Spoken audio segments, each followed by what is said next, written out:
Hey guys, this is Ida from Pcos Web. I'm here to talk about what the hell is Pcos.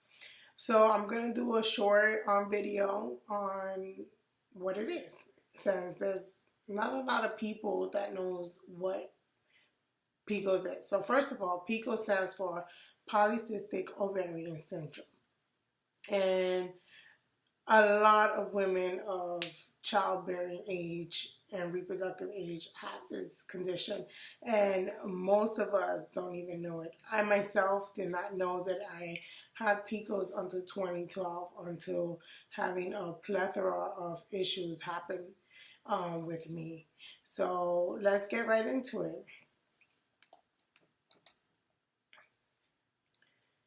Okay, so polycystic ovarian syndrome, or like I call it PCOS, is a common disorder in women in their reproductive years. It is both an endocrine and a metabolic disruptor, both issues which are not good. And even this is kind of an estimation because, well, it is not really clear what causes PCOS. No one knows what causes PCOS, which is freaking fantastic for us, you know. But doctors suspect, and their best guesses is that the major contributors to women that do have these conditions are one, genes. So if it runs in your family, you're most likely going to have it. Also, insulin resistant, aka diabetes and inflammation. If you have any sort of conditions in your body that causes inflammations, this seems to cause PCOS. Um, so what are the common signs and symptoms that you should look for in your young ladies that are of coming into their teenage years? If you are a young woman and just don't know what the hell is going on with your body. So some of the things you need to look for are irregular periods. Both heavy and missed periods are a huge indicator of the possibility that you have PCOS. Pelvic pain, excessive body hair growth. That includes your face, your back, your belly, your chest, your legs, your arms, you know, your whole freaking body. Yeah. Hair issues, loss of hair, thinning of hair, male pattern baldness, extreme acne, weight issues. This is a big one for me because not only do I gain weight rapidly, but I have an impossible condition to try to lose it. Is almost like a losing battle, but I'm here and I'm doing it every day. Darkening of your skin, meaning like if you have patches, like certain area of your skin that's like really dark, um, that could be an indicator. Usually they say that's an indicator that you have some sort of insulin resistance. Um, Headaches of unknown causes, they're usually due to changes in your hormones or not balanced hormones, and depression. And really, there are some other lists that goes on, but these are some of the basic ones. So how is PCOS diagnosed? You must meet two of three criteria. One, you have to have high androgen levels in your body. Now, this is considered a male hormone, but women also have this hormone, and when you have an excess of it is when you have a problem. Irregular menstrual cycles and cysts in your ovaries. Now, although polycystic ovarian syndrome, in the name it says polycystic, meaning many cysts in your ovaries. You don't necessarily have to have cysts in your ovaries to be diagnosed with this condition. Yep. And for those of you hearing in the background the strange noise, aka horse, that is my dog going crazy while I'm doing a video. Okay, so other ways to that, what methods they use for inquiring or measuring this, they obviously inquire about your family history, blood test, physical examination, an ultrasound of your ovaries to confirm the presence of cysts. Also, your doctor may perform other tests to rule out other possible endocrine or disorder, because so many things mimic this disorder. They have to rule out everything else before they can give you a diagnosis of this. In my case, I got tested for everything under the sun before I can possibly conclude it for a positive Pcos diagnosis, which was great. Okay, now I know what's happening with me, my body, etc. But now there's no cure. There's some treatment to depend on what it is that I want to do. But that's it. That's all you got. Okay. In this case, as it relates to Pcos, there is no good. So it's just the bad and the ugly. What does this all mean?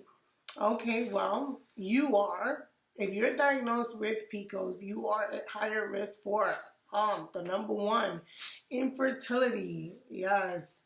It doesn't mean that you can't get pregnant. Many women with this diagnosis do get pregnant, but it's very, very difficult and very, very expensive. You have some sort of metabolic syndrome. Yes, you suffer from obesity. You suffer from high blood sugar, aka diabetes. You have high blood pressure. You have low HDL, which is the good cholesterol. You have high LDL, which is the bad cholesterol. You can suffer from sleep apnea. You are at higher risk for endometrial cancer and, of course, depression. Now, with infertility, in order to get pregnant, you have to ovulate.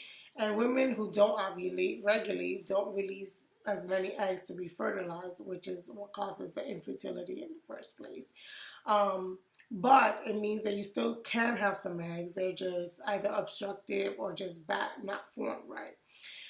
In the case of the metabolic syndrome, all these factors put you at risk for heart disease, diabetes, and stroke. Sleep apnea is a condition that causes repeated pauses in breathing while you sleep, and is common in people who are overweight. It's also a very serious condition that should not be taken lightly. So if you suffer from sleep apnea outside of this condition, both male and female, you should definitely get that checked out. Endometrial cancer. During ovulation, the uterine lining shuts, and if you don't ovulate every month, the lining can build up. The thickening of the uterine lining can increase your risk for endometrial cancer, which is why it's important for us as women to know our bodies and to know if we have our regular menses. And if we don't, then it's important for us to get help. Unlike me, who I did not have regular menses my whole entire life, and I thought that was great, and was told because I was heavy into sport that was the cause.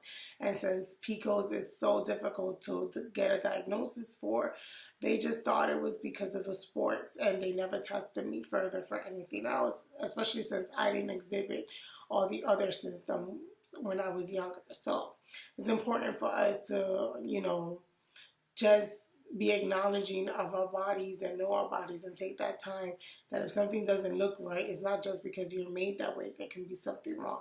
In other cases, it could just be that you're made that way, but not highly likely.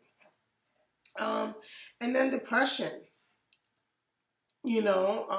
Hormone changes, undesirable appearances can lead many women to have a depressing outlook on life. So it's important for us to be conscious that some people, or in this case, some women that are overweight, is not because they want to be overweight. In my case, for instance, this year, it's taken me a year to lose 10 pounds.